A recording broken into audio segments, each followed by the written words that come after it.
دوستو یوں تو ہمارے آقا کا وجود اقدس حسن و جمال میں اس قدر بے مثال تھا کہ حضرت حسان بن ثابت پکار اٹھے تھے وَأَحْسَنُ مِنْكَ لَمْ تَرَ قَطُّ عَيْنِي وَأَجْمَلُ مِنْكَ لَمْ تَلِدِ النِّسَاءُ خُلِقْتَ مُبَرَّأً مِنْ كُلِّ عَيْبٍ كَأَنَّكَ قَدْ خُلِقْتَ كَمَا تَشَاءُ۔ لیکن خاص طور پر آپ کا چہرہ مبارک، آپ کے جسم اطہر کا وہ خوبصورت ترین حصہ تھا جو سب سے زیادہ حسین و جمیل، پرکشش، نورانی اور جاذب نظر تھا۔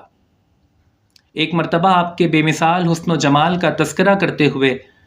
حضرت عائشہ رضی اللہ تعالی عنہا فرمانے لگیں، لواحی زلیخا لو رأین جبینہ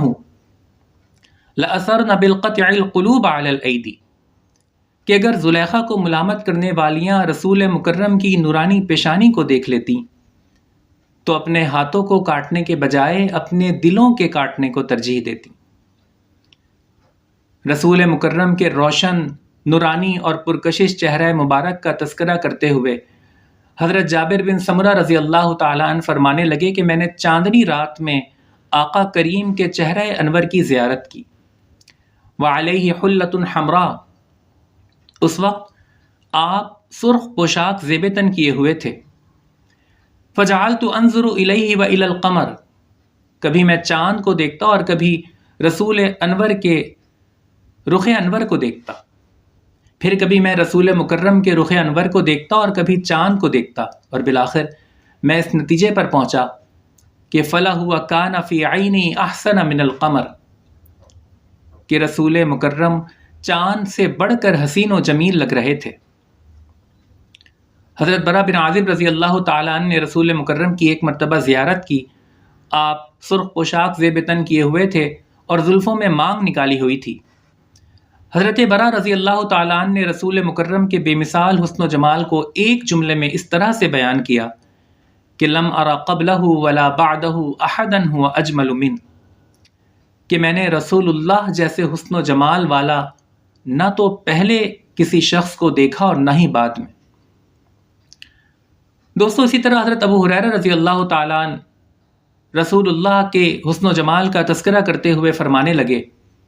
ما رأیت شیئا احسن من رسول اللہ صلی اللہ علیہ وسلم،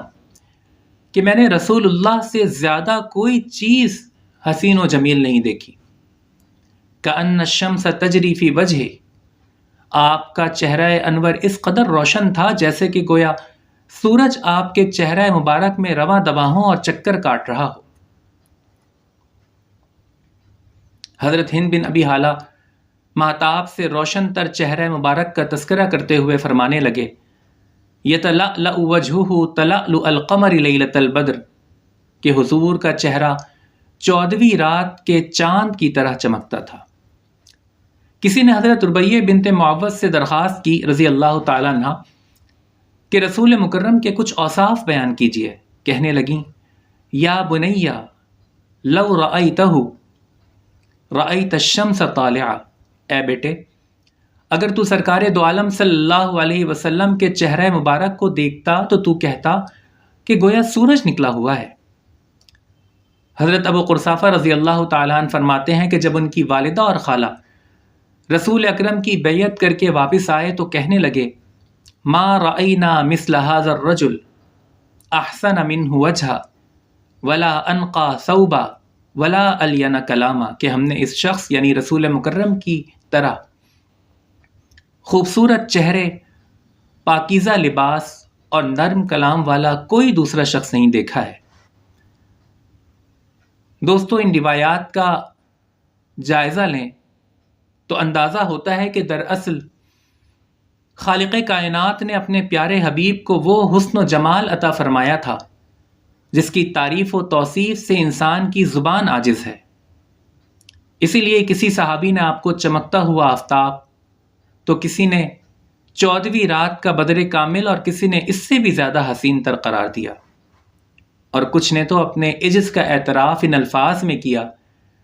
کہ رسول اللہ کے حسن و جمال کو بس یوں سمجھ لو کہ آپ جیسا حسین نہ پہلے کسی نے دیکھا اور نہ ہی بعد میں۔